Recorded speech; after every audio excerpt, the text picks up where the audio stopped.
हाँ, तो जैसे कि हम लोग पढ़ चुके हैं इससे पहले 7th क्लास का सामाजिक राजनीतिक, है ना, सामाजिक राजनीतिक जीवन हम लोग पढ़ चुके हैं। इसमें पहला चैप्टर ख़त्म हो चुका।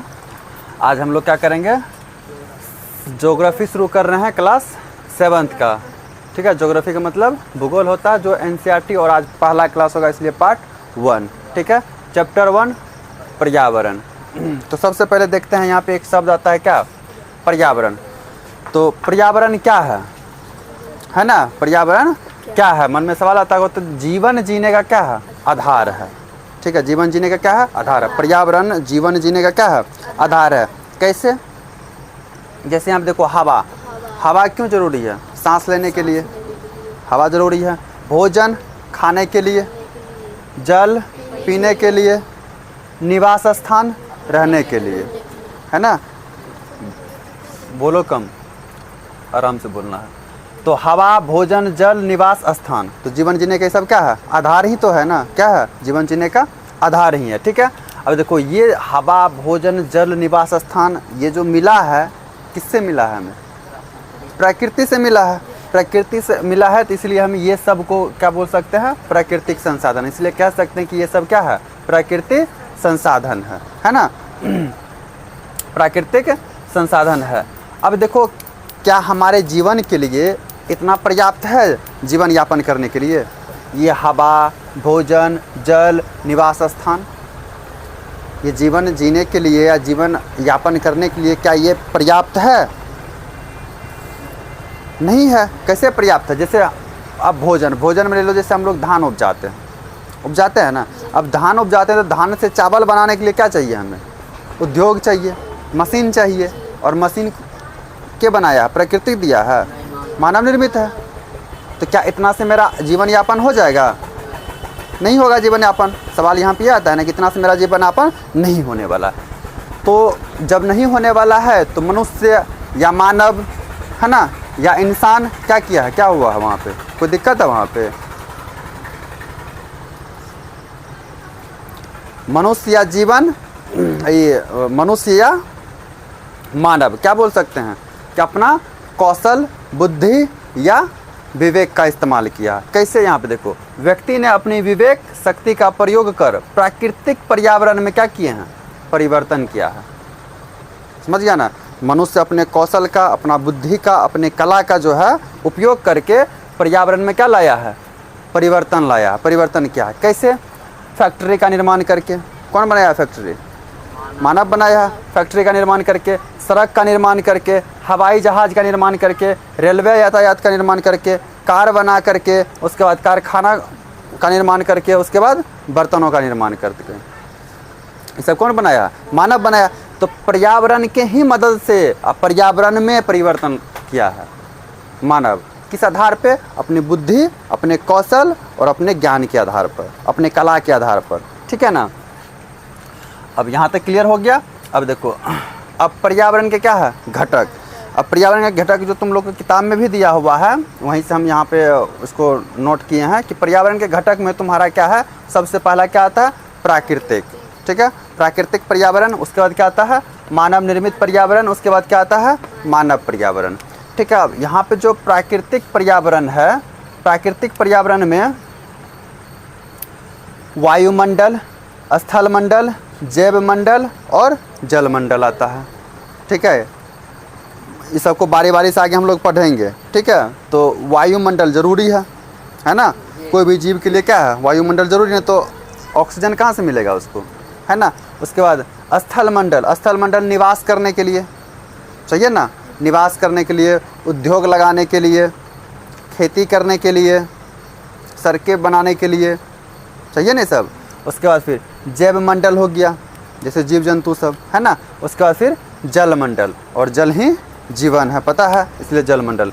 अब देखो, मानव निर्मित संसाधन, संसाधन बोलते हैं, मानव निर्मित पर्यावरण। मानव निर्मित क्या, मानव के द्वारा क्या क्या बनाया गया, इमारतें बनाया गया है, पार्क बनाया गया है, पुल बनाया गया है, सड़क बनाया गया है, उद्योग बनाया गया है और स्मारक बना गया है। ठीक है, अब मानव में क्या आता है, देखो अब मानव में क्या होता है, जैसे कि देखो यहाँ पे क्या है, मानव मानव जो तो सबसे पहले क्या होगा, कोई एक व्यक्ति होगा, है ना, कोई एक व्यक्ति से क्या करता है कि परस्पर एक दूसरे के साथ क्रियाएं करके एक परिवार का निर्माण किया। एक व्यक्ति से क्या हो गया, एक परिवार का निर्माण हुआ, और एक परिवार से समुदाय का निर्माण हुआ। किसका निर्माण हुआ, समुदाय का। अब जब ये समुदाय का निर्माण हो गया तो ये तीनों चीज़ का जैसे ही निर्माण हुआ तो अब इन तीनों चीज़ को लेकर के आगे किसका ज़रूरत पड़ गया, धर्म का। किसका ज़रूरत पड़ गया, धर्म का ज़रूरत पड़ गया। अब धार्मिक क्रियाकलाप करने का, ठीक है। उसके बाद धार्मिक क्रियाकलाप से फिर शैक्षणिक क्रियाकलाप की ओर, शिक्षा की ओर, ठीक है। और यहाँ पे जगह नहीं होने के कारण इधर लिख दिए हैं, इसके नीचे में तुम लोग करके लिख लेना। शैक्षणिक क्रियाकलाप, फिर क्या आया, आर्थिक क्रियाकलाप, और फिर राजनीतिक स्थिति क्रियाकलाप। ये सब चीज़ करने का जरूरत पड़ा मानव को, ठीक है। अब आता है कि पर्यावरण किसे कहते हैं, है ना, पर्यावरण किसे कहते हैं। तो किसी भी जीवित प्राणी के चारों ओर पाए जाने वाले लोग, स्थान, वस्तुएं एवं प्रकृति को क्या कहते हैं, पर्यावरण कहते हैं। समझ गया। किसी भी जीवित प्राणी के चारों ओर, किसी भी जीवित प्राणी के चारों ओर पाए जाने वाले, चाहे लोग हो, चाहे वो स्थान हो, चाहे वो वस्तुएं हो या प्रकृति हो, वही क्या कहलाता है, पर्यावरण कहलाता है। समझना है, रट्टा मारने वाला काम नहीं करना, ये बात याद रख लो, ध्यानपूर्वक से समझना है। उसके बाद ये तो पहला केस तुम्हारा एनसीईआरटी किताब में, ये पहला कंडीशन दिया हुआ पर्यावरण में। इसका दूसरा केस स्टडी क्या दिया हुआ कि यह प्राकृतिक एवं मानव निर्मित परिघटनाओं का क्या है, मिश्रण है। पर्यावरण जो है वो क्या है, यह प्राकृतिक से भी तो हमें कुछ पर्यावरण मिला है, प्राकृतिक से भी तो हमें बहुत कुछ मिला है। उसका अब प्राकृतिक में ही शामिल कर दिया क्या, मानव निर्मित, जो मानव बनाया है वो भी तो उसी में आ गया है ना। तो यह प्राकृतिक एवं मानव निर्मित परिघटनाओं का क्या है, मिश्रण है, ठीक है। दूसरा पॉइंट कहता है। अब इसी का तीसरा पॉइंट क्या कहता है, प्राकृतिक पर्यावरण में पृथ्वी पर पाए जाने वाली जीवीय एवं अजीवीय दोनों परिस्थिति क्या है, शामिल है। ये तीसरा पॉइंट कहता है कि प्राकृतिक पर्यावरण में पृथ्वी पर पाए जाने वाली जीवीय एवं अजीवीय दोनों परिस्थिति शामिल है। मतलब जीवीय का अर्थ हो गया सजीव प्राणी का संसार, जैसे पादप और जंतु। पादप बोले तो पेड़ पौधा, जंतु बोले तो सभी प्रकार का जीव, जो छोटा जीव से लेकर के बड़ा जीव तक। और अजीवीय का अर्थ हो गया निर्जीव पदार्थों का संसार, जैसे स्थल। अब इन दोनों को मिलाकर ही तो क्या बना है हमारा प्राकृतिक पर्यावरण में, जो प्राकृतिक पर्यावरण में पृथ्वी पर पाए जाने वाली जीवीय एवं अजीवीय दोनों परिस्थिति क्या है, शामिल है। तो प्राकृतिक में दोनों स्थिति शामिल है, अजीवीय स्थिति भी शामिल है और जीवीय स्थिति भी शामिल है। जीवीय स्थिति का अर्थ यहाँ पर लिख दिया कि सजीव प्राणियों का संसार, जैसे में पादप और जंतु। अजीवीय का अर्थ होता है निर्जीव पदार्थों का संसार, एग्जाम्पल में स्थल, जहाँ पे हम लोग क्या करते हैं, रहते हैं, उपजाते हैं, है ना।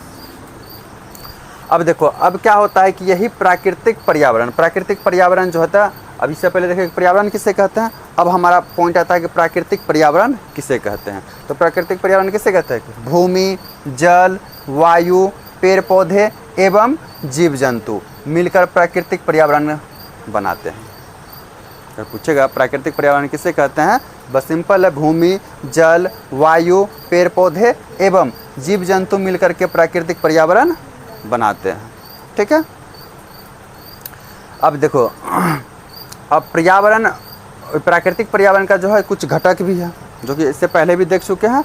घटक में क्या आता है, जैसे ये प्राकृतिक पर्यावरण का घटक क्या है, पहला स्थल मंडल, दूसरा क्या है जल मंडल, तीसरा क्या है वायुमंडल, चौथा क्या है जैव मंडल। अब ये स्थल मंडल क्या होता है, जल मंडल क्या होता है, वायुमंडल क्या होता है, जैव मंडल क्या होता है, इसको अगला क्लास में पढ़ेंगे। समझ आ गया ना। इसको स्थल मंडल या जल मंडल, वायु, सबसे पहले पढ़ेंगे हम लोग स्थल मंडल। तो स्थल मंडल के बारे में हम लोग नेक्स्ट क्लास में पढ़ेंगे। स्थल मंडल क्या है,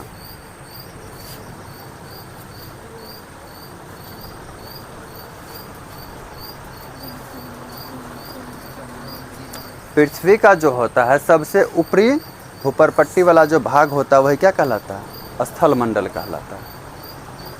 वही क्या कहलाता है, स्थल मंडल कहलाता है। किस किस चीज़ से बना होता है वो,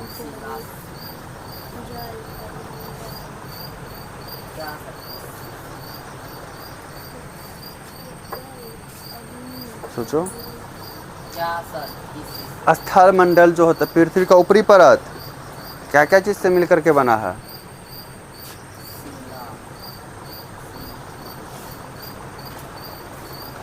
इस सब चीज़ के बारे में आएगा। उसके बाद कहाँ तक स्थलमंडल है ना, महाद्वीप में कहाँ तक है, महासागर के महासागर का जो होता है, जो निचला तल है, क्या उसके नीचे भी स्थलमंडल है या वहाँ भी है? ये सब चीज़ के बारे में हम लोग क्या करेंगे, कल देखेंगे।